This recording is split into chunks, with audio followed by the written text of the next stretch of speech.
choquante prophétie du 11 janvier 2021 et du 13 juillet 2021 accomplie de manière terrible.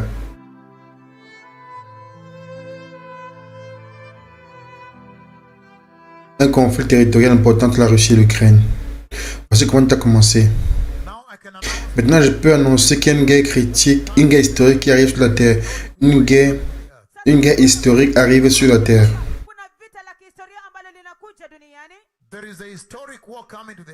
Il y a une guerre historique qui arrive sur la Terre. J'ai vu une terrible guerre venir sur la Terre. En fait, je vois les avions de chasse. Ces avions de première ligne, comme on les appelle. Ces avions qui frappent en premier et qui vont d'abord dans le territoire de l'ennemi. Et même ces pilotes partent également pour les missions qu'on appelle missions suicides.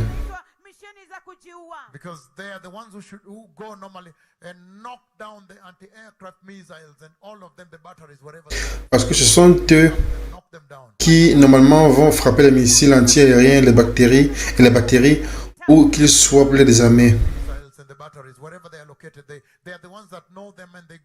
Les missiles anti-aériens et batteries, où qu'ils soient, ce sont eux qui savent où se trouvent et les frappent en premier avant l'arrivée de toute flotte.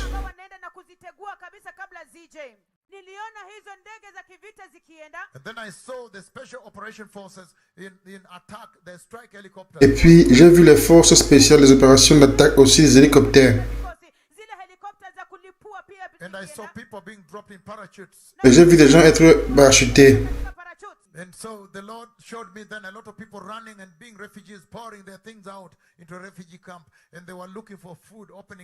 puis le Seigneur me l'a montré, il y a beaucoup de gens qui couraient partout. Ils étaient réfugiés, emportant leurs biens dans les camps de réfugiés, cherchant la nourriture, ouvrant des canettes, mangeant de la soupe et autres. C'était une telle situation.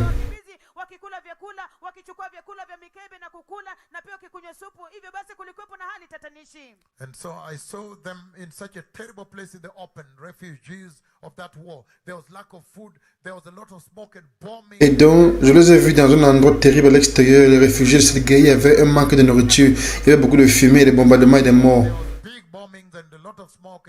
Dans cette guerre, il y avait beaucoup de bombardements, de nombreux morts, beaucoup de feux. I saw a lot of war, a lot of gunfire.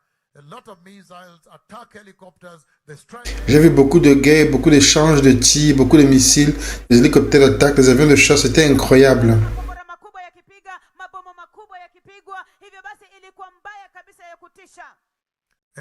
Et donc, après cela, j'ai vu le cheval pâle. Il courait à travers le ciel.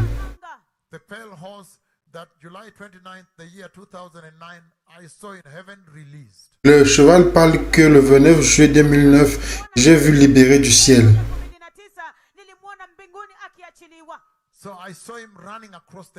Alors je l'ai vu courir à travers le ciel.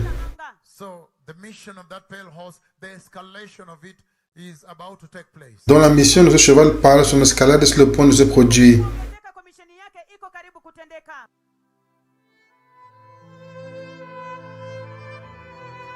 Et encore le 11 janvier 2021,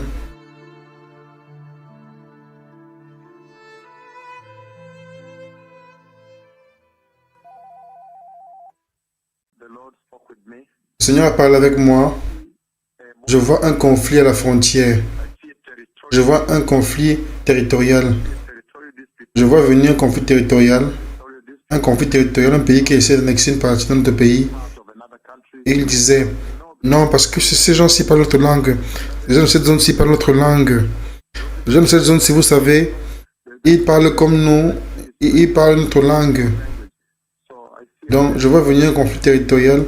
Normalement, ça va impliquer un peu les Nations Unies dans les négociations. Je vois aussi une armée. Donc, je vois ces choses venir sur la terre. Ces choses arrivent sur la terre. Souvenez-vous qui est le Seigneur Yahweh. Il a parlé avec moi concernant la glorieuse venue du Messie. Et vous voyez bien que le Seigneur attire votre attention sur le fait qu'il est temps de tout fermer, il est temps de se préparer, de se repentir, être saint, être né de nouveau, recevoir Christ, être juste, car le royaume de Dieu est proche, le royaume de Dieu arrive. Nous vivons dans une époque historique, nous vivons dans une époque peu commune, alors que maintenant, les messagers de Yahweh, ceux qui ont un contact direct avec lui, et vous annoncent cela, toutes choses à vous, qui se passent dans le royaume céleste concernant la venue du Messie. Ils ont annoncé les anneaux de mariage super glorieux du ciel. Ils vous ont également annoncé ouvertement qu'ils ont vu l'église entrer et les escaliers glorieux abaissés. Et hier, j'ai annoncé que j'ai vu la gloire sortir super glorieuse, l'éclat, la magnificence de la gloire de Dieu venir dans la nuit et puis ouvrir la porte pour que je puisse voir à l'intérieur du ciel. Hier. Et puis maintenant, il vient quelqu'un qui dit qu'il est dans le temps, dans le paradis, il visite le paradis et il revient vous parler. Quel avantage vous avez sur d'autres générations? Que maintenant, il y a un contact direct entre le ciel et la terre. Et Dieu fait toutes choses pour capturer votre cœur, pour attirer votre attention sur le royaume de Dieu, glorieux de Dieu. Dans un seul but, vous puissiez vous préparer et ne jamais périr, être sauvé du jugement à venir. J'ai vu un conflit territorial et je vois des négociations se poursuivre. Et un groupe a perdu. Et puis en même temps, je vois le réveil. Le Messie revient, peut bénir, le Messie revient. Soyez sages, que votre sagesse ne vous trompe pas sur ceci. Parce que souvenez-vous que l'éternité est un très très long moment. La vie sur cette terre est en train d'être détruite. À chaque occasion que je viens devant vous et que je parle, vous, les nations de la terre, vous devez courir et vous repentir. Courir et vous agenouiller et vous repentir, recevoir Christ, être saint et vous préparer. La vie sur terre, le Seigneur dit littéralement qu'il a placé toute la terre sous la juridiction des paroles de la langue de ces deux prophètes. C'est très clair maintenant. Les masques, la peur de la contamination, de la contagion, les paroles de ma langue. C'est juste cela. Laissez tomber les tutoriels bibliques que j'ai apportés. Seulement celle-ci devrait vous parler. Oubliez la quarantaine biblique qui a eu lieu en Égypte et que j'ai ramené dans cette vie, cette époque. Quand tout le monde était en quarantaine comme j'étais en Égypte. Et donc, je devais vous faire prendre au sérieux mes paroles. Et commencer à vous préparer, vous repentir, vous préparer pour la venue du Messie. Tout ce qui doit être dit, préparer le chemin du Messie, la gloire du Messie, je l'ai dit. J'ai été fidèle à le dire exactement comme Dieu le Père l'a ordonné. Que ceux qui ont les oreilles se répandent et préparent le chemin pour la venue du Messie. Merci, merci, merci. Que Dieu vous bénisse. Et arrive le 23 février 2022, un an et un mois plus tard.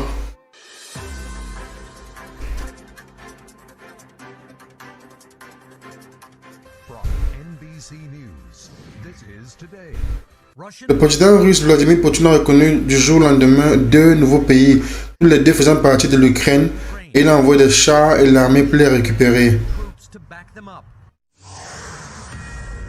Actualité internationale, les responsables de l'OTAN affirment que la Russie a officiellement envahi l'Ukraine.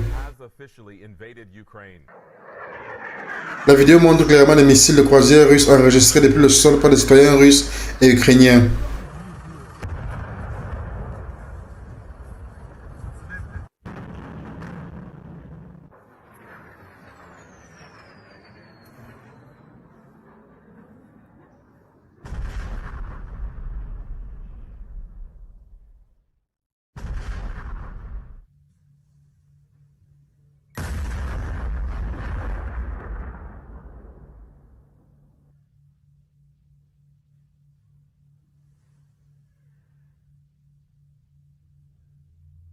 Overnight, more shelling in Ukraine, including the capital city of Kyiv.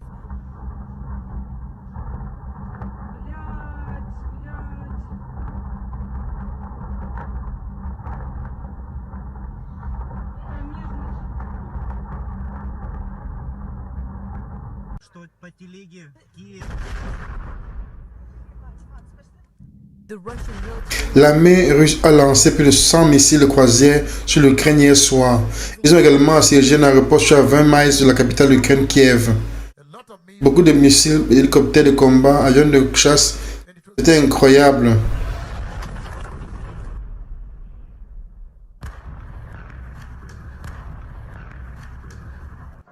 Уже штук 20 пролетіло.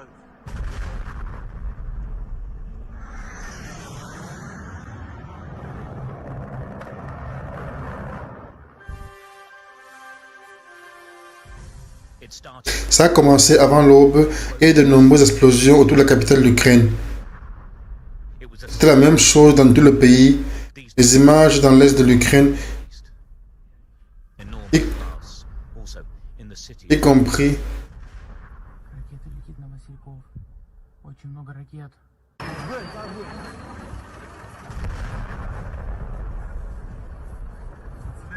Helicopter gunships hovering above a power plant. Other power stations were targeted as well, including y the compris la station nucléaire de Tchernobyl, élevant le niveau de l'alarme pour une éventuelle catastrophe majeure. Ukraine's Le president. président ukrainien a organisé une réunion d'urgence avec son état-major promettant que la bataille se poursuivra. La Russie affirme avoir détruit 83 installations militaires de l'armée ukrainienne. Ils ont fait un assaut sur 3 fronts, est, au nord et au sud. Immédiatement après le moment où le président Vladimir Poutine a annoncé qu'il avait décidé de mener l'opération militaire spéciale. Special military operation. A lot of me. Beaucoup de missiles, d'hélicoptères de combat, d'avions de chasse. C'était incroyable. База взорвалась.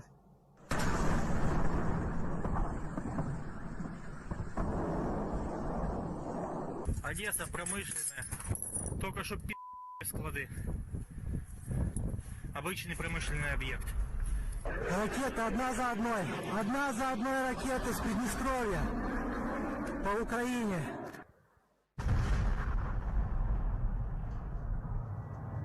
Huge explosions. Énorme explosion à Kiev alors que la mission russe se poursuit, lançant des armes mortelles sur des bureaux résidentiels.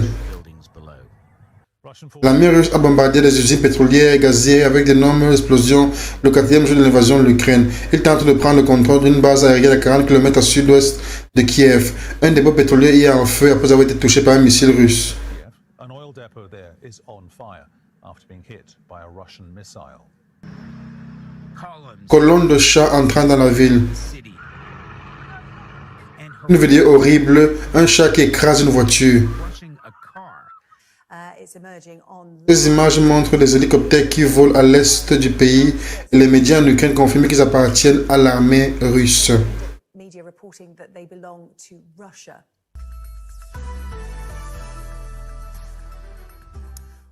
La guerre est revenue en Europe aux premières heures ce jeudi. Les troupes et les chars russes ont traversé la frontière lors d'une invasion totale de l'Ukraine, un peu après que le président ukrainien Vladimir Poutine ait annoncé à la télévision qu'il allait lancer une opération militaire spéciale. Cette opération a été condamnée par beaucoup de la société du Kremlin, mais lorsqu'il s'agit de secourir la nation attaquée, l'OTAN affirme clairement que l'Ukraine est seule. This 20 Ce 24 février est un jour terrible pour l'Ukraine et un jour noir pour l'Europe. dark day for Europe. C'est le président Poutine qui ramène la guerre en Europe. back to Europe. Je m'adresse à vous, habitants de la Russie, en tant que citoyens ukrainiens. Nous sommes séparés par une frontière de plus de 200 km et en ce moment, il y a 200 000 de vos soldats là-bas et cela pourrait donner lieu à une grande guerre sur le continent européen. This could mark the start of a major war on the European continent. L'État responsable de ce qui se passe actuellement en Ukraine, c'est la Russie. L'Union européenne et son peuple sont proches de l'Ukraine et de son peuple. And its people. Il n'y a aucune justification à tout cela. C'est la guerre de Poutine. This is Putin's war. Poutine a choisi la guerre et c'est maintenant à lui qu'il revient d'en assumer les conséquences. Dans cette guerre, il y avait de nombreux bombardements, de nombreux morts, beaucoup de coups de feu. A lot of war. A lot. J'ai vu beaucoup de guerres, beaucoup de tirs de feu. Рекорд сила!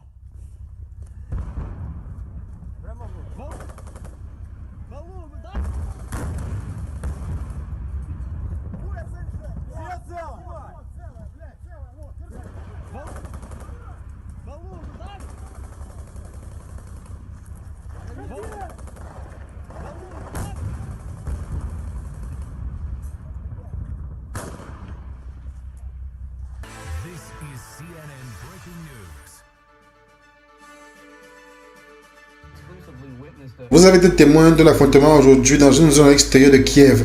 Dites-nous ce qui s'est passé et les chances de l'Ukraine de contrôler sa capitale.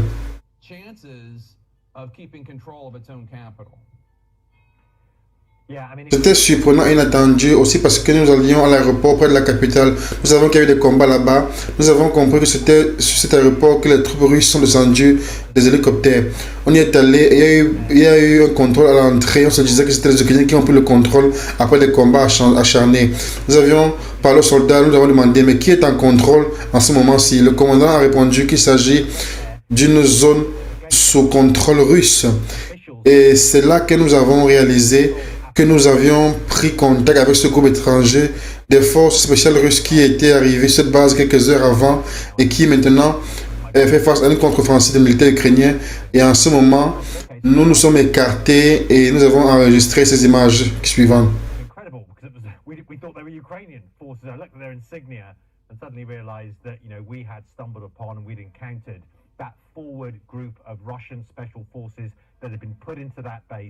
Just a few hours before by helicopter, had engaged in fierce fighting and were now facing a counter-attack from the Ukrainian military. At that point, we stepped away and witnessed this.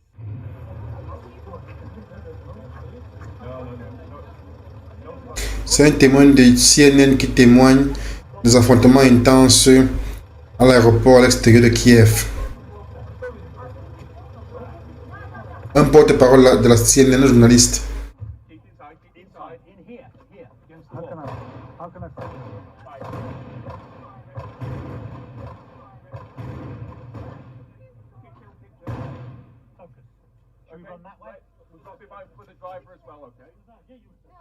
Let's move down this way against the wall.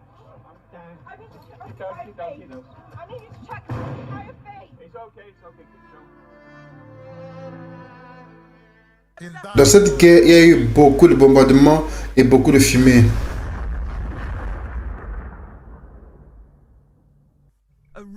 Une terrible attaque contre la deuxième ville ukrainienne. La Russie est accusée d'avoir fait usage d'armes dans un quartier résidentiel de Kharkiv qui abrite 1,5 million d'habitants et se trouve à 6 heures de Kiev. Les immeubles parlent d'eux-mêmes. Les maisons sont balayées.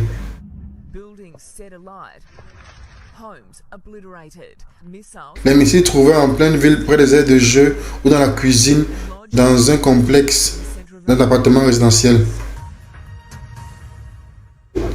L'assaut russe contre l'Ukraine s'intensifie. C'est Kharkiv, à l'est de l'Ukraine. Une autre prise pose des questions sur le comportement russe. Cette attaque pourrait avoir été causée par une bombe à vide, interdite par de nombreux pays, mais pas par la Russie et l'Ukraine. Boris Johnson est clair sur ce sujet et contre assistant. Vladimir Poutine est prêt à utiliser une bombe à vide, une tactique aveugle contre des civils innocents.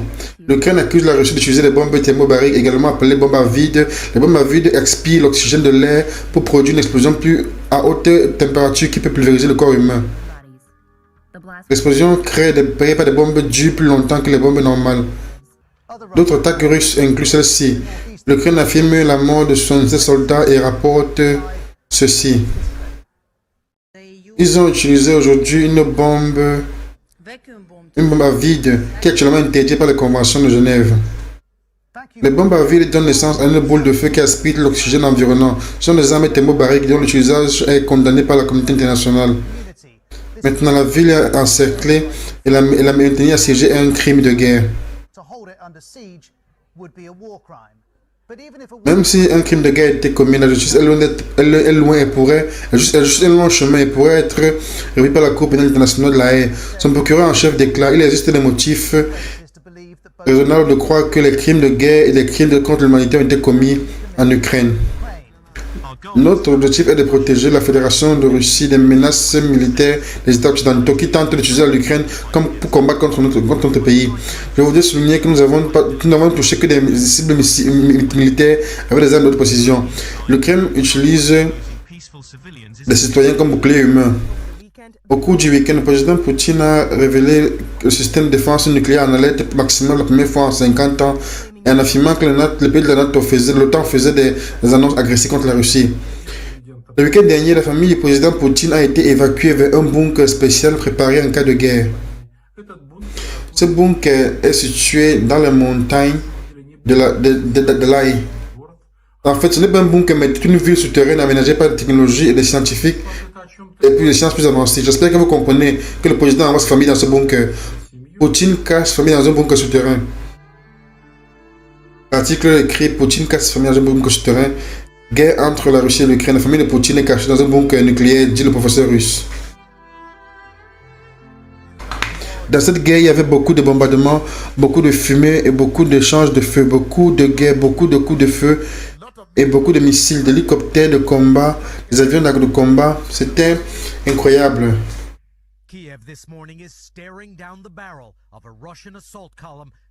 Un convoi de véhicules militaires russes de 40 miles long prépare un assaut sur la capitale Kiev. Les images satellites confirment qu'il est immense, meurtrier, dangereux, avec centaines de véhicules blindés, des chars et toute l'artillerie en route vers la capitale de 3 millions d'habitants.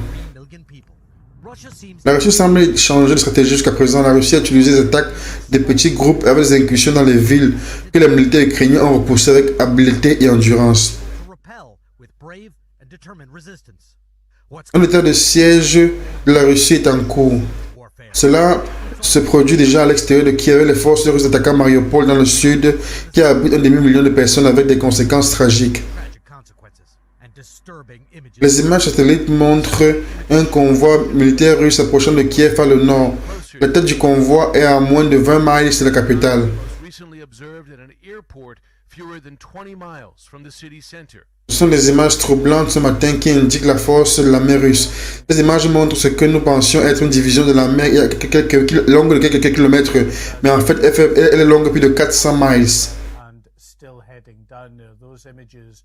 Show what we believe was a main armoured division yesterday that was certainly a few miles long. It's now put at more than 40 miles long. Et 6 mois plus tôt, les deux terribles prophètes du Seigneur avaient donné la prophétie suivante. Avaient dit la prophétie que les avions de chasse russes commenceraient à attaquer l'Ukraine.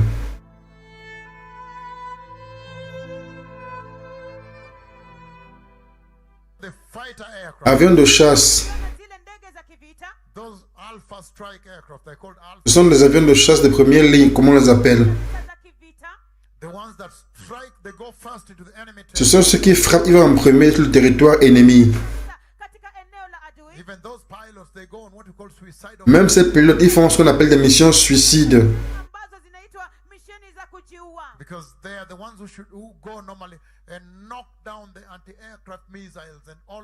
Parce que ce sont eux qui normalement vont et frappent les missiles anti-aériens, les batteries, qui vont premièrement et les détruisent. Les missiles les batteries anti-aériens, où qu'ils soient, ce sont eux qui savent où ils se trouvent et vont les frapper en premier avant l'arrivée d'autres flottes.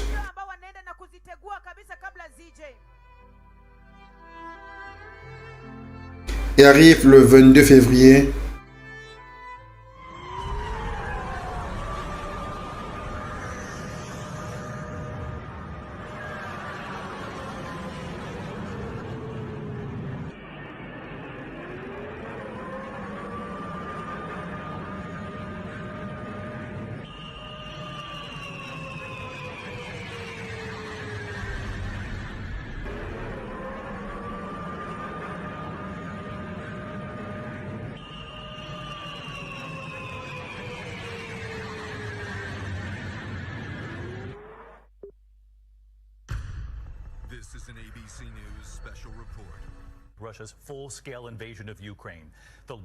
La plus grande invasion d'un pays voisin en Europe depuis la Seconde Guerre mondiale. Les militaires russes attaquent du sud, du nord et de l'est, détruisant des usines militaires et se dirigent ce soir vers les villes stratégiques. On a vu des avions de chasse survoler les villes ce matin, lorsque les sirènes anti-aériennes ont commencé à sonner. Et 6 mois plus tôt, la prophétie avait prévenu, mis en garde que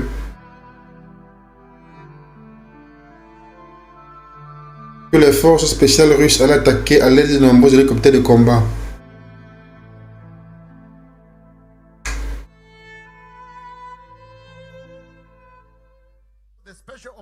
préparation des forces spéciales d'attaque, les hélicoptères de combat étaient également utilisés.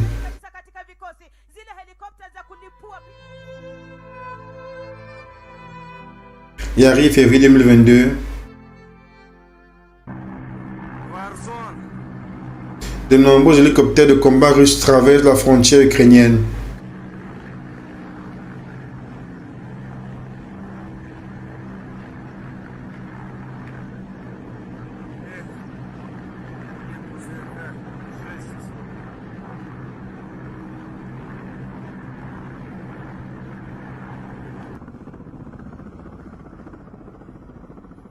Над моим домом летает, охраняет, как комаров.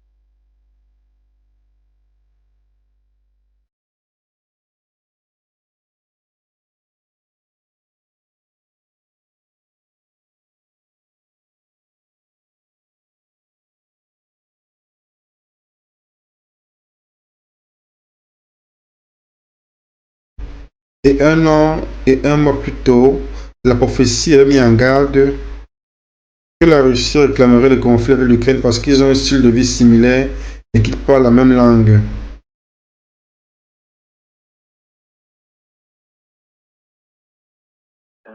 Et ils ont dit, non, parce que ces gens-ci parlent notre langue. Les gens de cette région-là parlent notre langue. Les gens de cette zone-là, ils sont comme nous, vous savez. Ils parlent comme ceci, vivent comme ceci, ils parlent notre langue. Et arrive le 23 février 2022, 1 an et 1 mois plus tard.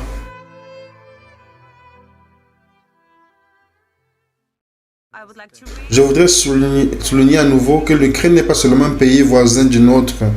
Elle fait partie intégrante de notre histoire, notre culture, notre espace culturel. L'Ukraine, dès le début, a été créée par l'Ukraine. Dans une interview, le président Poutine décrit l'Ukraine comme faisant partie intégrante de l'histoire de Russe, qualifiant la partie orientale de l'Ukraine d'ancienne terre de Russie et affirmant qu'il aurait été convaincu que le peuple russe soutiendrait sa décision. Poutine décrit l'Ukraine comme une grande et ancienne partie de la Russie. Je voudrais souligner à nouveau que l'Ukraine n'est pas seulement un pays voisin du nôtre, elle fait partie intégrante de notre histoire, notre culture, notre espace culturel. Ce sont nos amis, ce sont nos familles.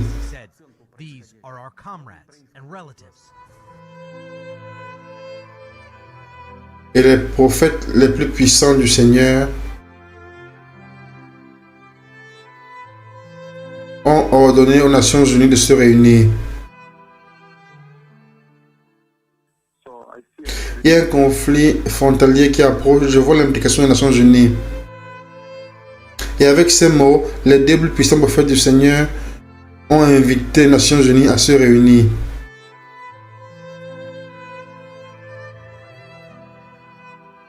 « 20 février 2022, Conseil de sécurité des Nations Unies.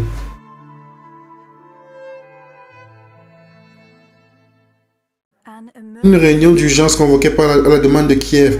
Les membres du Conseil de sécurité de l'ONU ont condamné les démarches russes qui reconnaissaient l'indépendance de la partie orientale de la Russie. Les États-Unis ont prétendu que la Russie faisant cela avait déchiré les accords de Minsk. Je vois l'implication de l'ONU. Le 20 février 2022, le Conseil de sécurité des Nations Unies. Le Conseil de sécurité des Nations Unies a convoqué une réunion d'urgence à New York hier soir. Les États de l'association russe ont été condamnés par la plupart des membres du Conseil, dont l'ambassadeur des États-Unis. Il nous appelle ceux qui maintiennent la paix. Cela n'a aucun sens, nous savons de quoi il s'agit. Cette décision du président Poutine est clairement à la base sur laquelle la Russie veut créer un prétexte pour une nouvelle invasion de l'Ukraine. Mes chers collègues, il est trop tard pour parler d'escalade, c'est trop tard. Le président russe nous a déclaré la guerre Puis-je vous diffuser la vidéo des présidents ambassadeurs? Puis-je vous diffuser la vidéo maintenant? Vous pouvez la confirmer. Ne m'interrompez pas, s'il vous plaît. Merci. Alors ne posez pas les questions pendant que vous parlez. Merci. Cependant, vous avez déclaré la guerre et il est la responsabilité de ce comité de l'arrêter la guerre. J'appelle donc chacun d'entre vous de faire tout le possible afin d'arrêter cette guerre. Je vois l'implication des Nations Unies. 24 février 2022, Assemblée Générale des Nations Unies.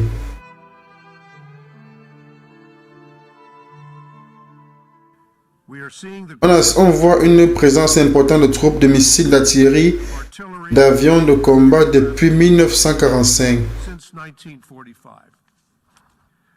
Il est clair que les actions de la Fédération de Russie menacent directement cette souveraineté, cette intégrité territoriale de l'Ukraine.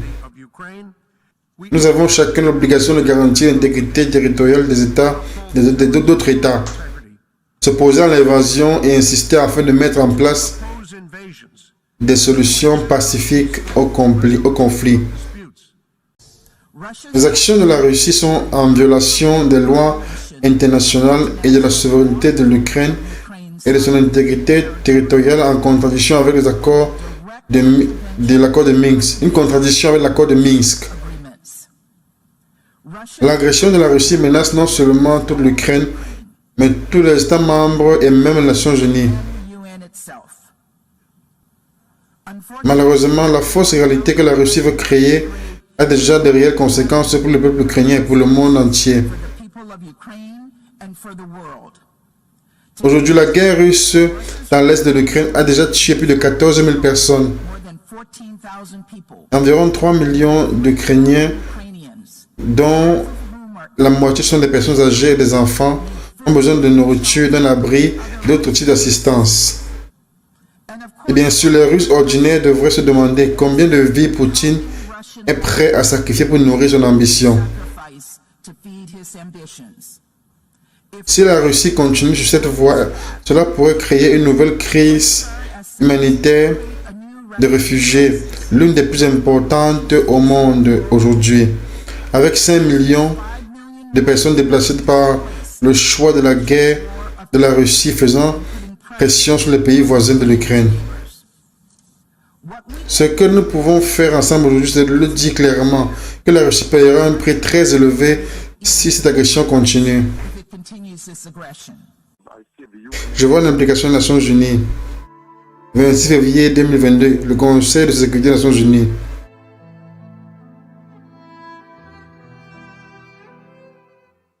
La session d'urgence du Conseil de sécurité des Nations Unies a déclaré clairement que la Russie menait seule cette guerre.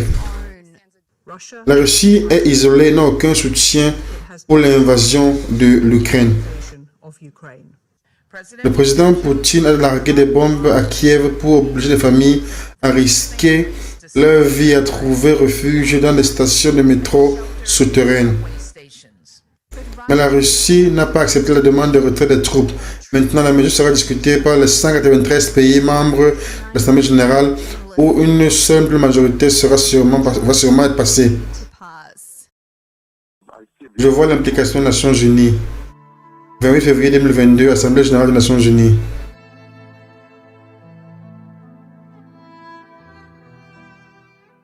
Une session spéciale d'urgence de l'Assemblée générale des Nations Unies où les 193 membres auront l'occasion d'exprimer leur point de vue sur l'invasion de la guerre russe en Ukraine. La session extraordinaire des Nations Unies était la première depuis 40 ans. Une session très rare. C'est la 11e dans l'histoire des Nations Unies. Elle a commencé par une minute de silence des membres pour l'Ukraine. Même si les attaques russes ont touché la plupart des installations militaires en Ukraine, nous avons aussi des bombardements sur des zones résidentielles, sur des cibles non militaires avec des dégâts importants.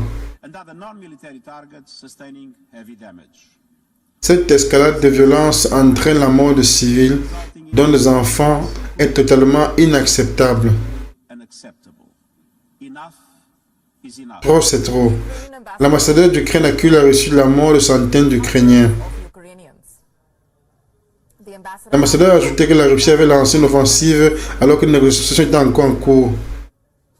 L'Ukraine a également qualifié folle la menace nucléaire, l'alarme et la menace nucléaire de la Russie.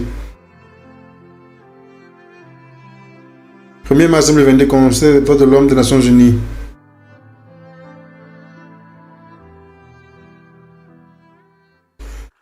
Le président Zelensky s'est exprimé aujourd'hui lors d'une session d'urgence au Parlement européen. Nous nous battrons pour notre terre, nous nous battons pour notre terre et pour notre liberté. Malgré le fait que chacune de nos villes se trouve maintenant bloquée, personne ne viendra intervenir pour notre liberté. Et croyez-moi, chaque place aujourd'hui, peu importe comment elle s'appellera désormais la place de la liberté dans chaque ville de notre pays. Personne ne nous brisera. Nous sommes forts, nous sommes ukrainiens. Je suis heureux que vous soyez tous réunis aujourd'hui, tous les pays de l'Union européenne. Je ne savais pas que c'était le prix à payer. C'est une tragédie pour moi, pour chaque Ukrainien, une tragédie pour notre nation. C'est un prix élevé, très élevé. Des milliers de personnes ont été tuées. 2 révolutions, une guerre, 5 jours d'évasion à grande échelle.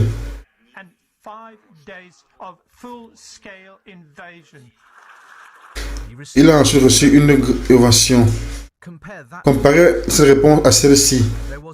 De nombreux membres de l'ONU sont sortis en masse au Conseil des droits de l'homme lorsque le chef du discours russe, le ministre des Affaires étrangères, lorsqu'il a semblé apporter une nouvelle justification de l'invasion de l'Ukraine. Aujourd'hui, le danger du régime Zelensky dans les pays voisins est un problème général de sécurité internationale. Il est considérablement accru dans les pays accru après que les autorités de Kiev ont commencé à jouer un jeu dangereux avec le plan pour obtenir leur centrale nucléaire. Nous ne pouvons pas ne pas répondre à ce réel danger.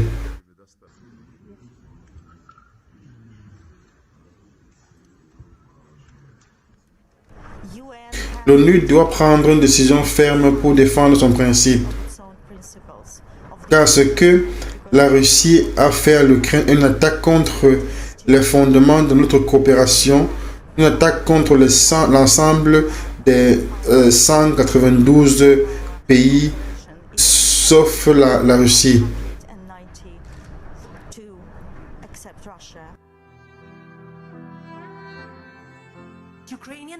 Les femmes et les enfants ukrainiens sont effrayés par des bombes et des missiles qui tombent du ciel. Le peuple ukrainien demande désespérément la protection de son espace aérien vis-à-vis de l'Occident. Nous demandons une zone d'exclusion aérienne et nous lisons des réponses qui disent que ce sera le début de la Troisième Guerre mondiale. Mais quelle est l'alternative, monsieur le Premier ministre? Observez comment nos enfants, comment vont nos enfants, ou alors les places, le temps qui puisse nous protéger des bombes. Quelle est l'alternative à une zone d'exclusion aérienne? Nous avons des avions, nous avons des systèmes de défense aérienne en Pologne, en Roumanie. L'OTAN a ce système de défense. Au moins, cette défense aérienne protège la partie occidentale de l'Ukraine.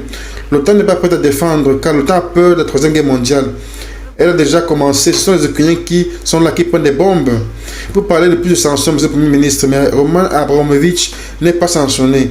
Il est à Londres. Ses enfants ne sont pas menés de bombardements. Ses enfants sont à Londres.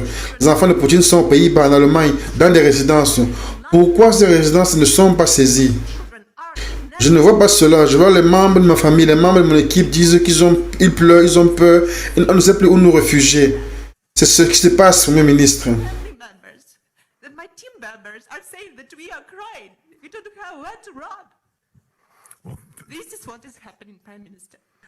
Écoutez, je voudrais vous dire que je suis conscient que nous, en tant que gouvernement britannique, ne pouvons pas faire plus pour aider comme vous le souhaitez. Et je dois être honnête sur ce point. Quand nous avons parlé avec... Quand on parle d'une décision, une zone de décision aérienne, comme l'a dit au président ukrainien, je pense plus d'une fois, malheureusement, les conséquences de cela, c'est que le Royaume-Uni sera impliqué dans l'abattage d'avions russes. Et nous devons être engagés dans un conflit direct avec la Russie. Et cela, ce n'est pas quelque chose que nous avons prévu.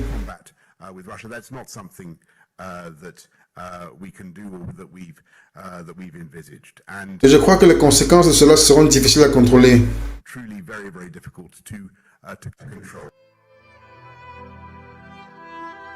Les deux prophètes les plus puissants du Seigneur ont ordonné une des plus grandes crises de réfugiés en Europe.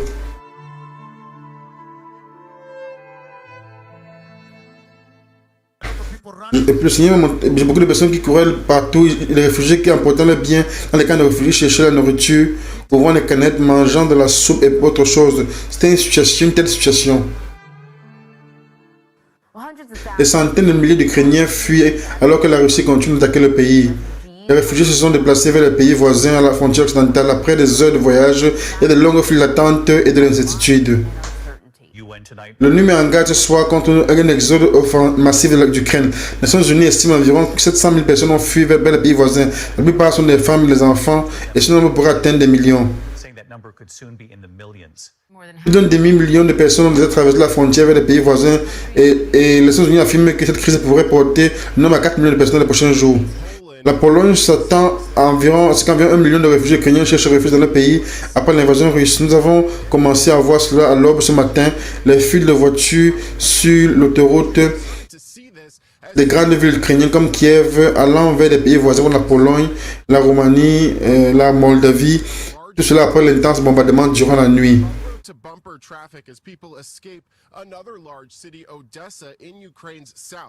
Heading to surrounding countries like Poland, Romania, and Moldova. All this after intense bombing overnight in some of those same cities as Russia began its invasion. Des centaines de personnes ont trouvé des refuges dans une station de métro, se mettant à l'abri des bombes, l'explosion des bombes.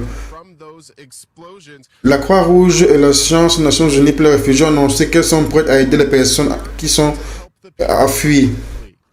À leur arrivée, dans les villages voisins, ils n'ont guère plus qu'une valise.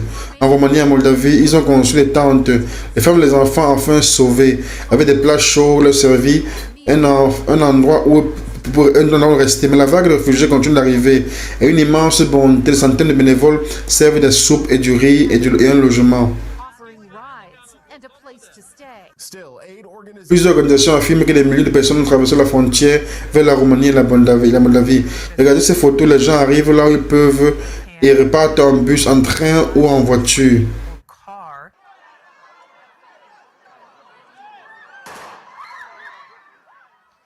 Des milliers de personnes sont descendues à la gare centrale essayant de trouver un siège dans chacun des trains en direction du sud. Les gardes tirent en l'air en essayant de maintenir l'ordre entre mains. Cela peut défaire des personnes qui sont déjà traumatisées. C'était chaotique, désespéré, mais l'attitude là-bas. La peur de l'inconnu est si difficile pour les personnes. L'Ukraine retient son souffle alors que le monde le regarde. Les pays voisins, la Hongrie, la Pologne, la Slovaquie, l'Allemagne, la République tchèque, se préparent à tous à venir en aide à ces réfugiés.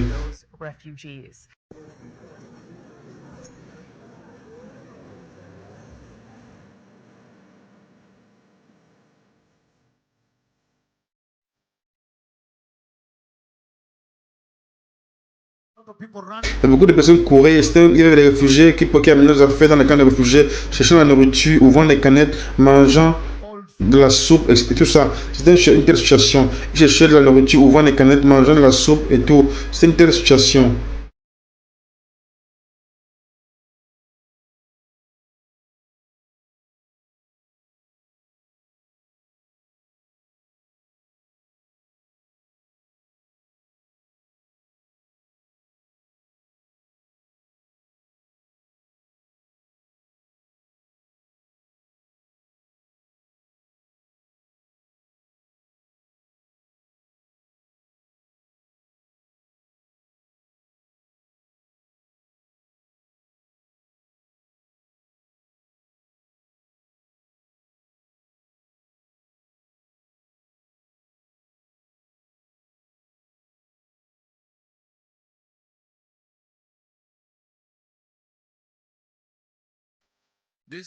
C'est délibéré de sang-froid et un plan d'évasion mûrement réfléchi.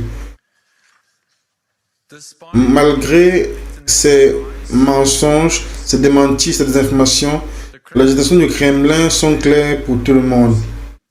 Poutine est l'agresseur, Poutine a choisi cette guerre et maintenant, lui et son pays en subiront les conséquences. C'est le début d'une invasion de l'Ukraine par la Russie et je commencerai par des sanctions comme en guise de réponse. En quel nom la Russie déclare-t-elle que de son nouveau pays sur le territoire qui appartient à son voisin? Il s'agit d'une violation flagrante du droit international et cela nécessite une réponse ferme de la communauté internationale. Le président Poutine a lancé la plus grande menace à la stabilité européenne depuis la Seconde Guerre mondiale. L'histoire jugera le président Poutine aussi durement que le monde le condamne aujourd'hui. Aujourd'hui, il a ajouté son nom à la liste des dictateurs européens. D'innombrables missiles et bombes ont été largués sur une population innocente. Une invasion massive est en cours. Nous condamnons cette attaque barbare et les acclamations futiles pour justifier et pour les justifier. C'est le président Poutine qui ramène la guerre en Europe.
Le Messie revient pour venir, il revient.